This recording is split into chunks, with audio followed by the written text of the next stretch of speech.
আসসালামু আলাইকুম। নতুন আরও একটা ট্র্যাক ব্লগে আপনাদেরকে স্বাগতম। আর আপনারা দেখছেন আমার পিছের ভিডিওতে যে আমরা গাড়ি খালি করছি তালতলি খালি করে আমতলি চলে আসছিলাম ট্রিপ নেওয়ার জন্য। কিন্তু আসলে যেসব ট্রিপ আছে কোনো ট্রিপই নাই বললেই চলে। আর কুষ্টিয়ার গরুর ভাড়া বলছে 10,000 টাকা, এখান থেকে কুষ্টিয়া 10,000 টাকা বলে ভাড়া। আমি বলছি যাব না। তো ওই পাম্পের সামনে, আমতলি সৈকত পাম্পের সামনে খাওয়া দাওয়া করতেছিলাম, হঠাৎ সংবাদ আসলো বাগেরহাট চিতলমারি গরু যাবে কয়েকটা, 11টা গরু আর 6টা মহিষ। আমতলি, এটা হচ্ছে আমতলি গরুর হাট, বরগুনা আমতলি। আমি আগে বড় এখান থেকে লোড করেছি, তবে গরু লোড করতে চাই কম, তার কারণ গাড়িটা নোংরা করে। আর এই বদমাশ আছে আবার একটু মন টন খারাপ করে থাকে, গাড়ি পরিষ্কার করতে হয়, ঝামেলা, ময়লা হয়ে যায়, গাড়ি নোংরা হয়ে যায়। তবে এর খ্যার করে দিচ্ছে, এগুলো ফেলাই দিয়ে পানি মারলেও তো হয়ে যাবে। কী করবো, ট্রিপ নাই, না গেলে বসে থাকতে হবে, নাহলে খালি চলে যেতে হবে এখান থেকে গোপালগঞ্জ। তো গোপালগঞ্জ খালি যাওয়ার থেকে আমাকে এখান থেকে 10,000 টাকা ভাড়া দিচ্ছে চিতলমারি, সেটা নিয়ে চলে যাবো আলহামদুলিল্লাহ। কুষ্টিয়ায় 10,000 টাকা যাওয়ার থেকে চিতলমারি 10,000 টাকা যাওয়া ভালো, সেই জন্য চিতলমারির গরু লোড করতেছি। আর আরও কিছু অসুবিধা আছে, গরু লোড করলে প্রথম কথা গাড়ি নোংরা করে, ক্যাবিনের ভিতরে 2-3 জন লোক ওঠে, সব মিলে একটু ঝামেলা। আমি আসলে লোড করতে চাই না এই বিষয়গুলো, কিন্তু এই গরুটরুগুলো ঝামেলা। কিন্তু আসলে আবহাওয়া ভালো না, ট্রিপ নাই, নাহলে বসে থাকতে হবে, খুব খারাপ অবস্থা। এই জন্য নিতে বাধ্য হলাম, যা হয় নিয়ে চলে যায়। ওখান থেকে ধান হোক কিংবা খুলনার থেকে অন্য কিছু হোক, সেটা নিয়ে আবার চলে যেতে পারবো, সেই জন্য আর কি। তো যাই হোক, সাথে থাকবেন আজকে এই সফরে চিতলমারি পর্যন্ত দেখানোর চেষ্টা করব। অনেকদিন পরে আজকে গরু লোড করতেছি, যাওয়ার পথে সুবিধা অসুবিধা সবগুলো দেখানোর চেষ্টা করব। আমাকে আজকে এই আমতলি এই গরুহাট থেকে কুষ্টিয়া মিরপুর ভাড়া বলছে 10,000 টাকা। 11,000 টাকা চালান করবে, 10,000 টাকা কী করে বলে আর কীভাবে হয় আমি ভেবে পাই না। আমার তো যাইতে 11-12,000 টাকা খরচ আছে, কীভাবে হয় সেটা আসলে বুঝি না। মাঝে মাঝে কোন চিন্তা করে ট্রান্সপোর্ট এইভাবে ভাড়ার কথা বলে যে 10,000 টাকা নিট। ভাটোই বাজার ঝিনাইদহ ভাটোই বাজার বলতেছে 9,000 টাকা। তা একটা অসম্ভব না, মেনে নেওয়ার মতো না। গাড়ি খরচের টাকায় উঠবে না। বসেছিলাম, যাবো না ভাবতেছিলাম খালি চলে যাব গোপালগঞ্জ, ওখান থেকে ধান টান নিয়ে যাব, সেটাও ভালো। কিন্তু যেহেতু এখান থেকে হয়ে গেল, এই জন্য নিলাম চিতলমারি। তবে এই হাটে প্রতি সপ্তাহে যে হাটটা হয়, অনেক দূর দূরান্ত থেকে এখানে গরুর পাটিরা আসে গরু কেনার জন্য। আমি যদিও গরু টানি কম, যারা গরু রেগুলার টানে তারা জানে। আমি এখান থেকে হয়তো বা আমার এই আজকে দিয়ে মনে হয় 3য় লোড করতে আসলাম। আগে একবার লোড করছিলাম অনেক আগে, আমার গাড়ি নেবার পরে হয়তো বা 2বার, আর আর একবার, এই 3বার আমি হয়তো বা গরু লোড করতে আসলাম এখানে। জুলাস কাকার কাছ থেকে টিপ নিয়ে, কিন্তু সে জুলাস কাকার কাছে হয়নি, বাইরের থেকে হয়ে গেছে। শহীদ নামে একজন ট্রান্সপোর্ট, ওই যে ওখানে বসে আছে, এই যে মোটা করে সবুজ শার্ট গাড়িতে, বা ওনার নাম হচ্ছে শহীদ আমতলি। ওনার মারফত ওনার নাম্বার দিল ওখান থেকে, হোটেল রাসেল, ওই মারফত এখানে আসলাম আর কি। আল্লাহ ভরসা, এখন লোড শেষ হোক, বাকিটা ইনশাল্লাহ চলার পথে কী অবস্থা না অবস্থা দেখানোর চেষ্টা করব। গরুহাট, আমতলি গরুহাট। তবে আজকে আকাশের আবহাওয়াটা অনেক ভালো। সকালবেলা কিছু কিছু সময় বৃষ্টি হয়েছে, তালতলে যদিও আর বৃষ্টি পাইনি, এই পাশে এসে কিছু কিছু বৃষ্টি পাইছি।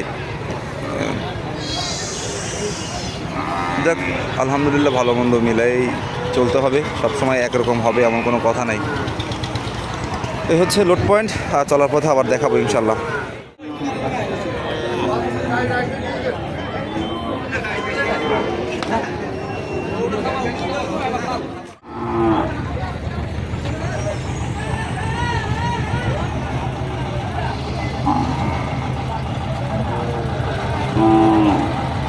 সবাই লোড পয়েন্টে লাগাই দিয়ে বসে আছে লোডের অপেক্ষায়।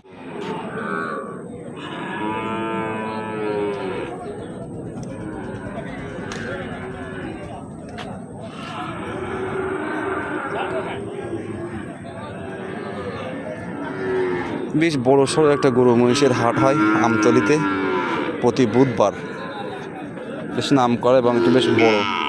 সব ধরনের গরু, মহিষ, ছাগল ক্রয় বিক্রয় করা হয় এখানে।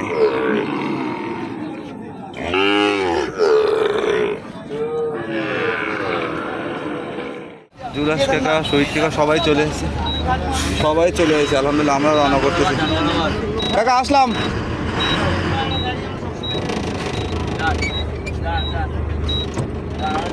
আমানিল্লাহ, আমাদের আর একটা যাত্রা শুরু হলো। আমরা অনেক তাড়াতাড়ি রওনা দিয়ে ফেললাম। এখন কটা বাজে? 5টায় 2 আমার ঘড়িতে। ক্যাবিনের উপরে যারা গরু নিয়ে যায় তাদের উপরে বসতে হয়, গরু দেখাশোনা করতে হয়। যদি গরু বসে পড়ে যায়, অনেক সুবিধা অসুবিধা থাকে গরুর গাড়িতে। ইমার্জেন্সি ব্রেক করা যায় না, আস্তে ধীরে যেতে হয়, গরুগুলো পড়ে যায়, সব মিলায় আর কি।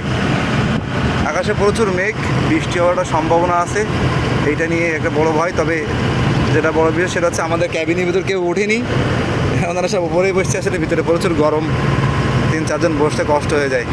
আর ওনাদের লোক সংখ্যাও কম আছে, ওনারা উপরেই বসছে বাতাসের ভিতরে। ভালোই হলো যে মালটা নামা দিতে পারলে ভালোই হবে। আলাম করে যাই। আমার আজকে মনে খুবই লাগতেছে যেহেতু গাড়ির মধ্যে কোনো লোক ওঠেনি, আমি ওগুলো পছন্দ করি না। ওটা কেউ পছন্দ করে না, মাঝে মাঝে হয়ে যায়, কি করবো পরিস্থিতি। যেমন এদিক থেকে কোনো ট্রিপ নাই, আমি তো নিতে চাই না, কিন্তু কি করব, মাঝে মাঝে হয়ে যায় পরিস্থিতি। এদিকে ট্রিপ নাই, যেতে গেলে এখন নিতে হবে বাধ্য, সব মিলায় আর কি। ফি আমানিল্লাহ, দোয়া করবেন। আর আজকের যাত্রাও শেষ পর্যন্ত আপনারা থাকবেন বাগেরহাট চিতলমারি পর্যন্ত। পটুয়াখালী নদী, পায়রা নদী। বৃষ্টি আসবে আসবে মনে হচ্ছে, ওইদিকে বৃষ্টি হচ্ছে তো।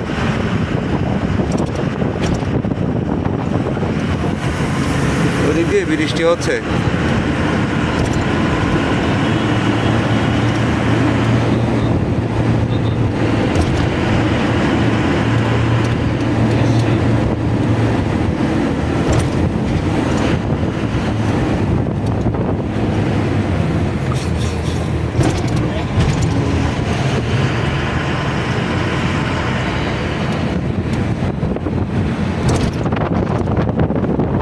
লোকটা যে বসে আছে, আমার তো ভয় লাগতেছে গাড়ি চালাইতে। ক্যাবিনে করে বসে থাকলে গাড়ি চালানো যায় বলেন তো দেখি?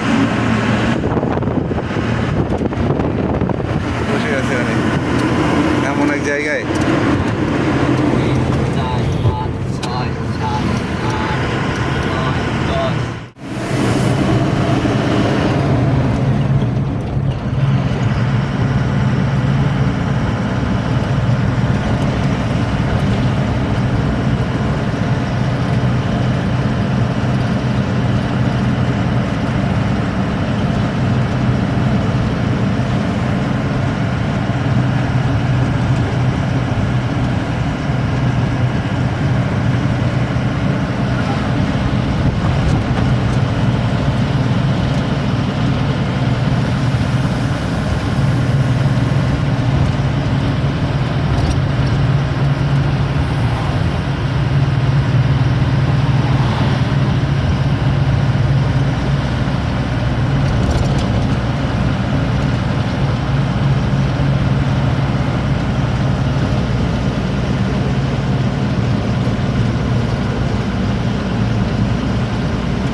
আলহামদুলিল্লাহ, আমাদের ছোট্ট একটা যাত্রা শেষ হলো। পটুয়াখালী, এটা হচ্ছে বরগুনা আমতলী থেকে এই চিতলমারি পর্যন্ত 160-70 কিলো রাস্তা হবে। পৌঁছে গেছি সকাল সকালই। আর এখন বাজে হচ্ছে 11টা 10। মালগুলো নেমে যাচ্ছে। আরও একটা ট্রিপ ফাইনাল করে ফেলছি। নাজিরপুর থেকে ডাব লোড হবে, এই ডাবগুলো যাবে হচ্ছে নওগাঁতে।